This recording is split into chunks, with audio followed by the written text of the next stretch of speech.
राज ठाकरे यांनी महायुतीला बिनशर्त पाठिंबा दिलाय। मोदींसाठी महायुतीला बिनशर्त पाठिंबा देतो असं राज ठाकरे म्हणाले। मनसे लोकसभा लढणार नाही असंही त्यांनी म्हटलंय, परंतु विधानसभेच्या तयारीला लागा असे आदेश देखील त्यांनी कार्यकर्त्यांना दिले। राज ठाकरे आज काय बोलणार याकडे सगळ्यांचं लक्ष होतं। भाजपला यंदाच्या लोकसभा निवडणुकीमध्ये बिनशर्त पाठिंबा देण्याची घोषणा राज ठाकरेंनी केली। याच घोषणेकडे संपूर्ण महाराष्ट्राचं लक्ष लागून राहिलेलं होतं। अमित शहांच्या भेटीनंतर अनेक चर्चांना महाराष्ट्रामध्ये पेव फुटलेलं होतं। यातल्या बऱ्याच चर्चा या अफवा असल्याचं राज ठाकरेंनी सांगितलं।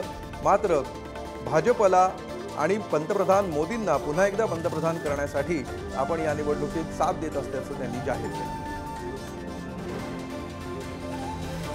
पण इथे ज्यावेळेला मी बसलो होतो, ज्यावेळेला देवेंद्र फडणवीस आणि मुख्यमंत्र्यांबरोबर, त्याच्यानंतर माझं आणि देवेंद्र फडणवीसांचं बोलणं झालं आणि मी म्हटलं की मला नको ते, म्हटलं तर मला त्या वाटाघाटी बिटाघाटी मला पाडू नका याच्यामध्ये।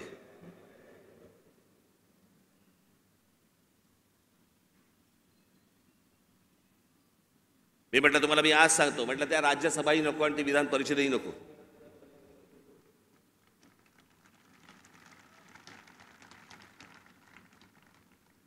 पण या देशाला चांगल्या खंबीर नेतृत्वाची गरज आहे, ज्याच्याकडनं माझ्या अपेक्षा आहेत त्याही पूर्ण झाल्या नाहीत तर राज ठाकरेंचं तोंड आहेच। पण या पुढच्या काही भविष्यासाठी, भवितव्यासाठी म्हणून खंबीर नेतृत्वाची गरज असताना म्हणून मी त्यांना सांगितलं मला काही अपेक्षा नाही आहेत।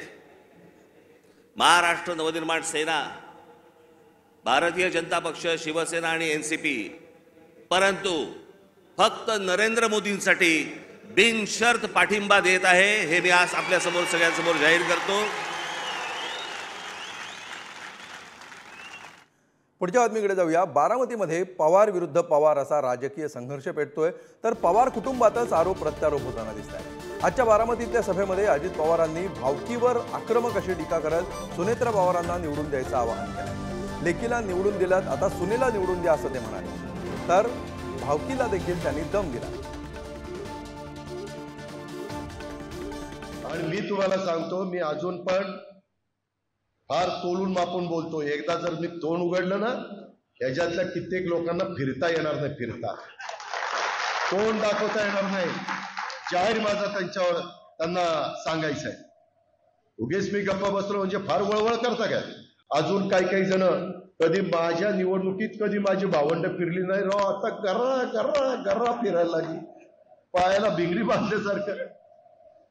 अरे तुमचा भाऊ होता तेव्हा तुम्हाला फिरावंसं नाही रे वाटलं, आणि आता उद्याच्याला मतदान झाल्यावर परत फिरायला जाणार आहे तुम्ही?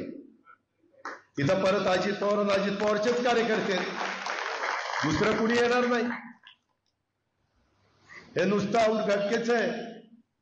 ते कसं पावसाळ्यामध्ये छत्र्या उगवतात ना, तसल्या छत्र्या उगवल्यात की मतदान झालं की सगळ्या छत्र्या पार परदेशात हवाई सफर करायला जातील।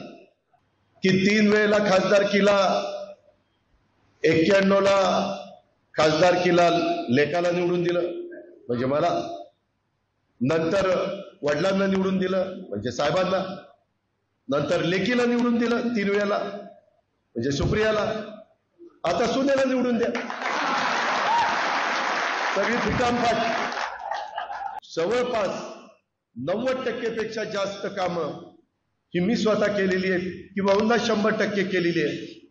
परंतु काही स्वतःच्या पत्रिकेमध्ये, पुस्तकीमध्ये दिलेले की हे आम्हीच केलं।